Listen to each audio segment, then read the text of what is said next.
morning, students. Today we will discuss about inductive approach. Inductive approach means this is an approach which is used to teach grammar basically. अगर हम language की बात करें, language में inductive approach का use जो है वो ग्रामर के जो कॉन्सेप्ट्स हैं उनको टीच करने के लिए किया जाता है। अब इंडक्टिव अप्रोच है क्या, इसका थोड़ा सा मीनिंग हम क्लियर कर लेते हैं, इसका मीनिंग समझ लेते हैं। इंडक्टिव अप्रोच एक ऐसी अप्रोच है जिसमें कि साइकोलॉजिकल प्रिंसिपल्स को फॉलो किया जाता है, मीन जिसमें कि सिंपल टू कॉम्प्लेक्स चलते हैं हम, जिसमें कि हम मिले हैं जैसे कि पर्टिकुलर टू जनरल, मींस किसी पर्टिकुलर चीज से किसी कॉन्सेप्ट के एक पार्ट से उस रूल की तरफ उसको जनरलाइज करते हैं, मींस जनरल की तरफ चलते हैं। ऑब्जर्वेशन टू लॉ की तरफ चलते हैं, ऑब्जर्व करके किसी चीज को उसके बाद में उसके पीछे क्या लॉजिक है, क्या उसका लॉ है, क्या उसका रूल है, उसकी तरफ हम जाते हैं। सिंपल टू हम कॉम्प्लेक्स चलते हैं, पहले सिंपल चीजों के थ्रू, सिंपल एग्जाम्पल्स के थ्रू समझते हैं, उसके बाद कॉम्प्लेक्स जो चीजें हैं, जो टर्म्स हैं उस कॉन्सेप्ट के बारे में, उनकी तरफ हम चलते हैं। उसके बाद example to rule. Inductive approach में जो हम फॉलो करते हैं पैटर्न, वो क्या है, एग्जाम्पल टू रूल हम चलते हैं। मींस पहले हम स्टूडेंट्स को एग्जाम्पल देते हैं किसी भी चीज के, किसी भी कॉन्सेप्ट के बारे में, किसी भी टॉपिक के बारे में, उसके बाद उसका रूल बताते हैं। लैंग्वेज टीचिंग में इंडक्टिव अप्रोच का जो यूज है वो बेसिकली मैंने बताया आपको कि ग्रामर टीच करने के लिए किया जाता है। तो ग्रामर का अगर कोई टॉपिक हमने स्टूडेंट्स को कराना है तो पहले हमने स्टूडेंट्स को एग्जाम्पल बताने हैं, उसके बाद उन एग्जाम्पल के बेसिस पे स्टूडेंट खुद से उसका रूल जो है वो फॉर्म करेंगे, डेफिनेशन जो है वो फॉर्म करेंगे, मींस डेफिनेशन को निर्माण करेंगे, डेफिनेशन का या रूल खुद से ही बताएंगे वो उन एग्जांपल्स को देख करके, उनको ऑब्जर्व करके, एनालाइज करके उन एग्जांपल्स को।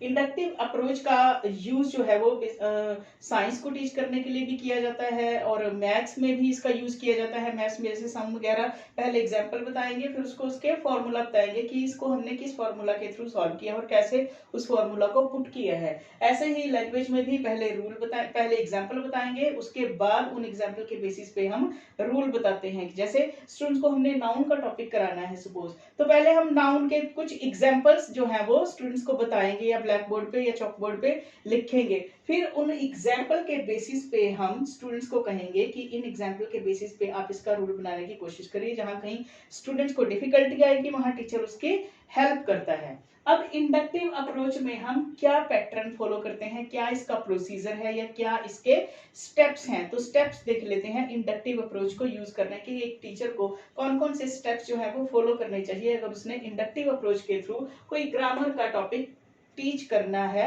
लैंग्वेज के सब्जेक्ट में। फर्स्ट जो स्टेप है आपका वो है प्रेजेंटेशन ऑफ एग्जाम्पल्स। सबसे पहले मैंने क्या बताया था कि एग्जाम्पल टू रूल हम चलते हैं, तो सबसे पहले स्टेप में क्या करना है, एक टीचर को एग्जाम्पल्स देने हैं, स्टूडेंट्स को एग्जाम्पल के थ्रू टीच करना है। जैसे मान लो उसने एग्जाम्पल दिया, आई रैंग अ बेल।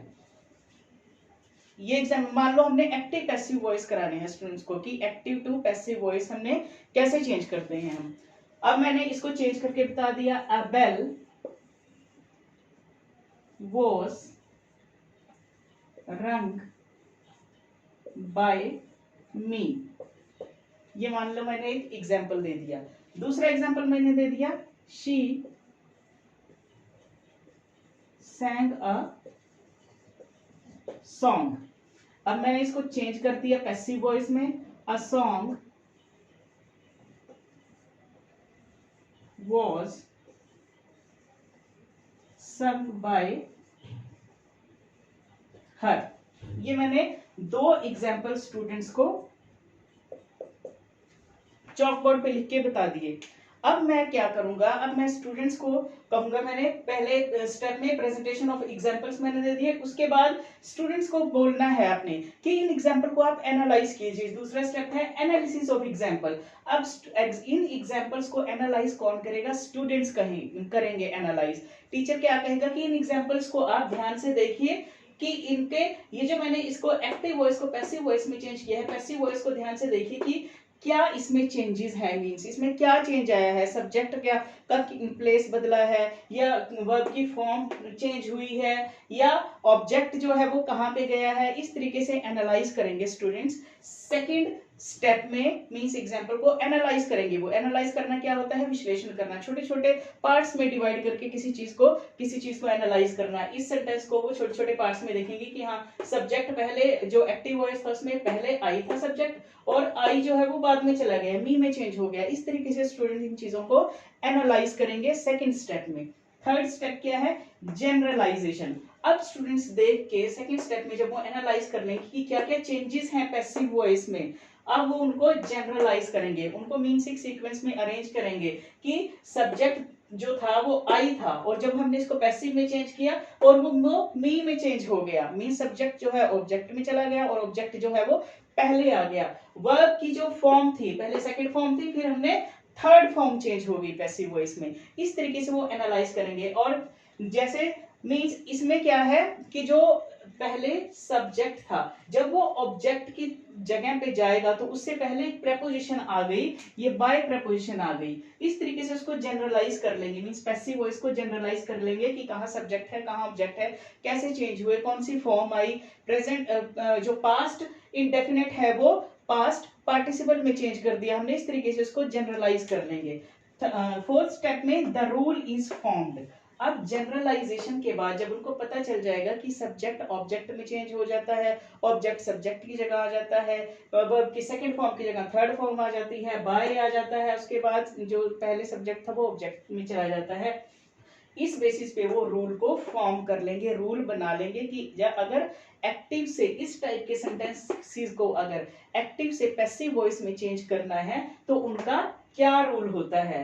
क्या रूल होता है, सब्जेक्ट जो है वो ऑब्जेक्ट बन जाता है, ऑब्जेक्ट जो है वो सब्जेक्ट बन जाता है, वर्ब की सेकंड फॉर्म जो है वो वर्ब की थर्ड फॉर्म में चेंज हो जाती है, बाय प्रेपोजिशन ऐड हो जाती है। इस तरीके से वो एक रूल जो है वो फॉर्म कर लेंगे, रूल को बना लेंगे। अगले स्टेप में क्या करेंगे, वेरिफिकेशन ऑफ द रूल। अब टीचर क्या करेगा, इस रूल को वेरीफाई करने के लिए कुछ और एग्जांपल्स देगा, इसी टाइप के कुछ और एग्जांपल्स स्टूडेंट्स को वो बताएगा इस रूल को वेरीफाई करने के लिए कि हाँ ये रूल जो है वो जो रूल उन्होंने बनाया है वो रूल सही है और वो रूल इस टाइप के सेंटेंसेस में वही रूल फॉलो होता है जब हम इस टाइप के सेंटेंसेस को active to passive voice change करते हैं। लास्ट में क्या है, practice, practice of the rule. अब क्या करेगा टीचर, स्टूडेंट्स को प्रैक्टिस करवाएगा। प्रैक्टिस के लिए वो क्या कहेगा, स्टूडेंट्स को कहेगा कि इसी टाइप के और सेंटेंसेस अपने आप से बना करके दिखाइए और एग्जांपल्स मुझे इसी टाइप के अपने आप से क्रिएट करके दिखाइए जिसमें कि इस रूल को फॉलो किया गया हो या इस रूल को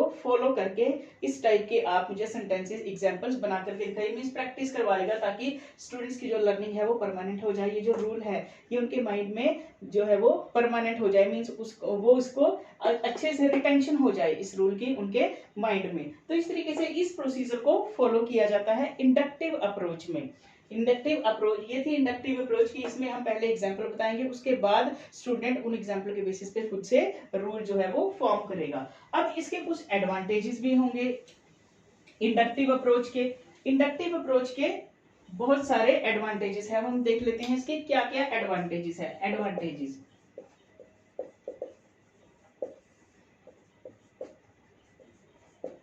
फर्स्ट है साइकोलॉजिकल मेथड। ये जो मेथड है ये साइकोलॉजिकल मेथड है, साइकोलॉजिकल मेथड।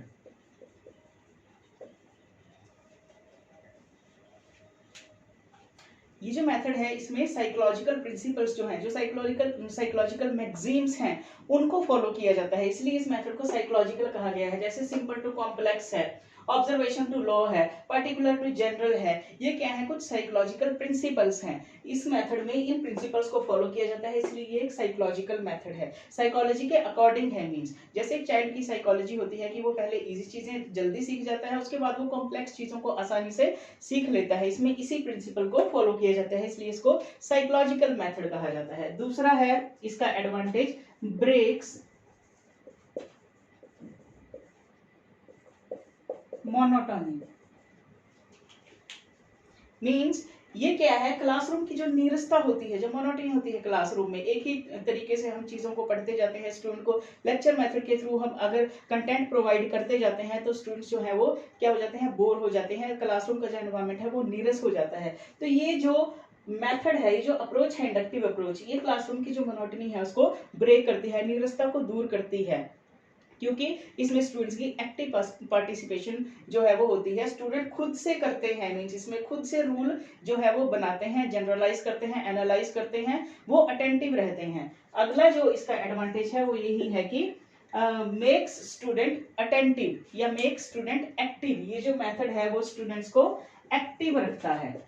इसमें जो स्टूडेंट्स हैं वो एक्टिव होते हैं क्योंकि वो अटेंटिवली एग्जांपल्स को देखते हैं, उनको एनालाइज करते हैं, जनरलाइज करते हैं, रूल को फॉर्म करते हैं। अगर वो एक्टिव नहीं होंगे तो वो रूल को नहीं बना पाएंगे, इसीलिए इसमें स्टूडेंट जो है वो एक्टिव होते हैं, अटेंटिव होते हैं।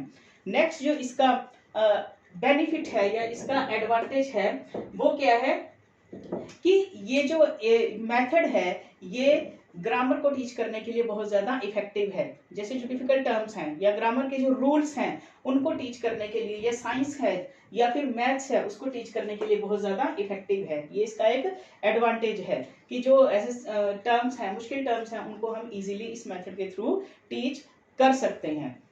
अब ये थे इसके एडवांटेजेस। अब इसके कुछ डिसएडवांटेजेस भी हैं। हर एक चीज के कुछ पॉजिटिव एस्पेक्ट भी होते हैं और नेगेटिव एस्पेक्ट भी होते हैं, तो इसके भी कुछ डिसएडवांटेजेस हैं। अब इसका फर्स्ट जो डिसएडवांटेज है वो क्या है? डिसएडवांटेज में जो फर्स्ट है वो है टाइम कंज्यूमिंग। ये जो मेथड है ये बहुत ज्यादा टाइम कंज्यूमिंग है। टाइम कंज्यूमिंग क्यों है? क्योंकि टीचर को बहुत सारे तब तक एग्जाम्पल स्टूडेंट्स को देते रहना पड़ेगा, उसको तब तक एग्जाम्पल जो है वो फ्रेम करता रहेगा एक टीचर, जब तक कि स्टूडेंट उसको एनालाइज करके, उसको जनरलाइज करके उसका एक रूल तक नहीं पहुंचते, तब तक टीचर को जो है वो एग्जाम्पल स्टूडेंट्स को देते रहना है। तो इसलिए ये टाइम कंज्यूमिंग प्रोसेस है बहुत, कि स्टूडेंट को एग्जाम्पल पहले देने हैं, जब तक वो रूल तक नहीं पहुंचेंगे हम एग्जाम्पल देते रहेंगे। सेकेंड जो है इसका जो डिसएडवांटेज है वो क्या है? Student get frustrated. Sometimes student frustrate हो जाते हैं। क्यों? क्योंकि उनको हर एक की अपनी एक हैबिट होती है चीजों को लर्न करने की, चीजों को सीखने की। इस मेथड के थ्रू सारा मींस स्टूडेंट को ही सब कुछ करना होता है। टीचर को क्या है? एग्जांपल देने हैं, बाकी एनालाइज भी स्टूडेंट ने करना है, जनरलाइज भी स्टूडेंट ने करना है, रूल भी स्टूडेंट ने फ्रेम करना है। उसके बाद प्रैक्टिस में, जब हम प्रैक्टिस कराएंगे लास्ट स्टेप में, उसके बाद खुद से एग्जाम्पल स्टूडेंट को ही फ्रेम करने हैं। इसलिए स्टूडेंट कई बार जो है वो फ्रस्ट्रेट हो जाते हैं इस मेथड में। थर्ड जो है वो क्या है कि कई बार स्टूडेंट जो है वो गलत कॉन्सेप्ट जो है वो फॉर्म कर लेते हैं, गलत कॉन्सेप्ट जो है वो निर्माण कर लेते हैं, या रूल जो है वो गलत समझ लेते हैं कई बार, कई केसेस में। तो ये इसका एक डिसएडवांटेज है कि एग्जांपल्स के थ्रू कई बार वो एनालाइज नहीं कर पाते, जनरलाइज नहीं कर पाते। अगर टीचर उनकी हेल्प ना करे तो अगर वो खुद से रूल जो है वो फॉर्म करते हैं तो कई बार वो रूल को गलत तरीके से फॉर्म कर लेते हैं या गलत लॉजिक लगा लेते हैं कई बार वो एग्जाम्पल के बेसिस पे। तो ये थे कुछ इसके डिसएडवांटेजेस। तो इंडक्टिव अप्रोच के थ्रू मैंने आपको बताया कि इसमें हम पहले एग्जांपल देते हैं, फिर रूल की तरफ चलते हैं। इसका एक प्रोसीजर है, कुछ स्टेप्स हैं जिनको हम फॉलो करके एक टीचर इफेक्टिव वे में ग्रामर का कोई भी टॉपिक टीच कर सकता है। और इसके कुछ एडवांटेज और डिसएडवांटेजेस भी हैं। आई होप आपको ये वीडियो अच्छा लगा होगा, ये कंटेंट समझ आया होगा। Thank you so much.